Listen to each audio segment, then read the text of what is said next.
Well, I'm 102 years old. It took me all that time to figure out something I could tell you in about 10 minutes. So if you've got 10 minutes, I can save you a century of doing it wrong. That seems like a fair trade, don't you think? Here's what I finally understand. Being practical is not the same as being smart. Being sensible is not the same as being safe. I spent 102 years making sensible choices, practical decisions, never taking a risk, never making a mess. And I'm sitting here in a sensible house with sensible furniture, wondering where my life went. Because I was so busy being practical, I forgot to actually live. I grew up Swedish Lutheran in Duluth, Minnesota. If you know anything about Scandinavians, you know we don't make a fuss. We don't draw attention. We don't ask for too much. My mother's favorite phrase was, "That's not practical." Wanted a red dress instead of a brown one? Not practical. Wanted to stay up late reading? Not practical. Wanted to go to college?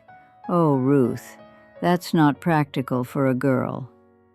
So I learned. I learned to want practical things. I learned to make sensible choices. I learned to fold up my dreams and put them away in a drawer, because dreams aren't practical, and the Johanssons don't do impractical things.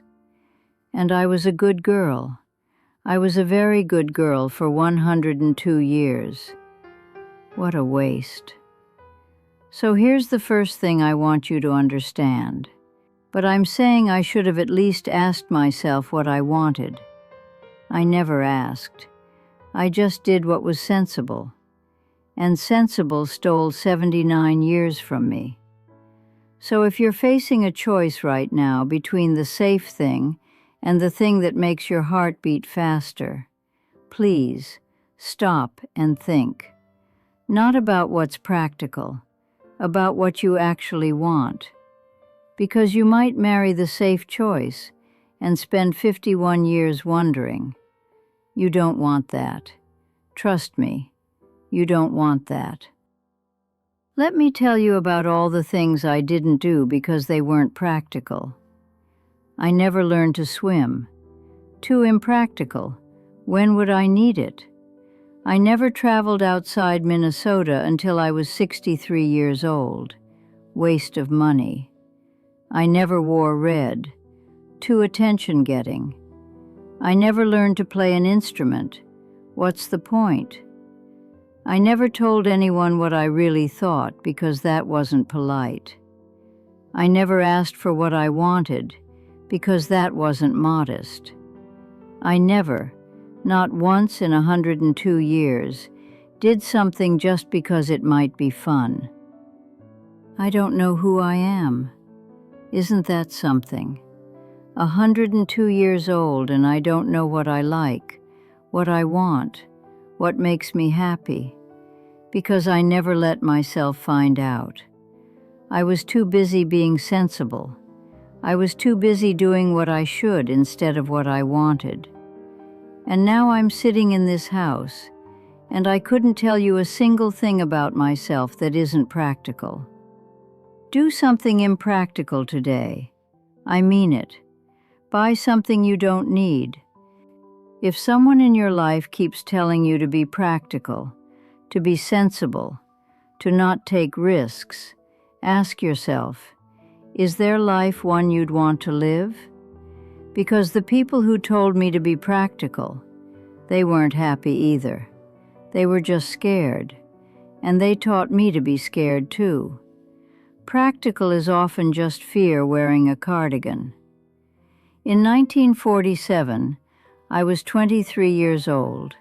I had two men who wanted to marry me. One was Carl Johansson, good Swedish boy, owned a hardware store, steady income, my parents approved.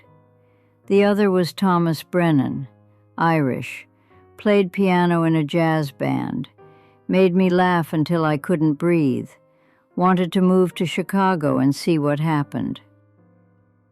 I married Carl because it was practical, because it was sensible, because Thomas was a risk and I didn't take risks.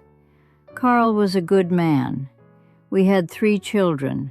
We had a nice house. We had 51 years together, and I can't remember a single moment of real joy. Not one. He died in 1998, and I didn't cry at his funeral because I didn't know how. I'd been so busy being practical for 51 years that I forgot how to feel anything. I heard Thomas move to Chicago like he planned, became a music teacher. I heard he was happy. I never asked more than that. I didn't want to know. Now, I'm not saying I should have married Thomas. Maybe that would have been a disaster too. Take a drive somewhere for no reason. Wear the bright color. Say what you actually think. Be inefficient. Be frivolous. Be a little bit foolish.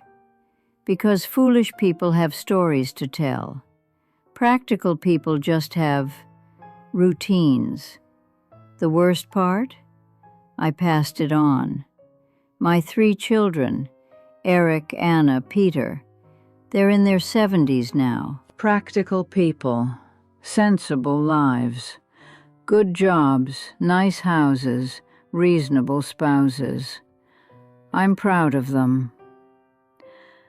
But I also ruined them a little bit, because I taught them what I was taught.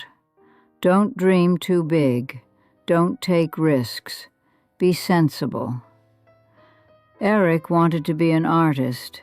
I told him that wasn't practical. He became an accountant. Anna wanted to move to California. I told her that was too far, too risky. She lives 20 minutes away. Peter wanted to marry a woman I thought was too wild. He didn't. He married someone sensible. They're divorced now. I thought I was protecting them. I thought I was giving them good advice. I was just giving them my fear. And now they're 70 years old, and they're as lost as I am, and I did that to them. I made them small because I was small. I taught them to be scared because I was scared. If you have children, please don't do what I did. When they come to you with their dreams, their wild ideas, their impractical plans, don't be sensible. Be encouraging. Let them fail. Let them try. Let them be foolish and young and brave. Because the alternative is they end up like me, and like them, sitting in sensible houses wondering what might have been. So here it is, what 102 years taught me, what I'm giving you in 10 minutes so you don't waste a century figuring it out. A practical life is not a safe life. It's a small life. Every time you choose the sensible thing over the thing you actually want, you shrink a little.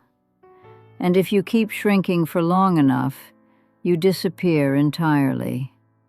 You become a person who exists but doesn't really live, a person who survives but doesn't experience anything, a person like me.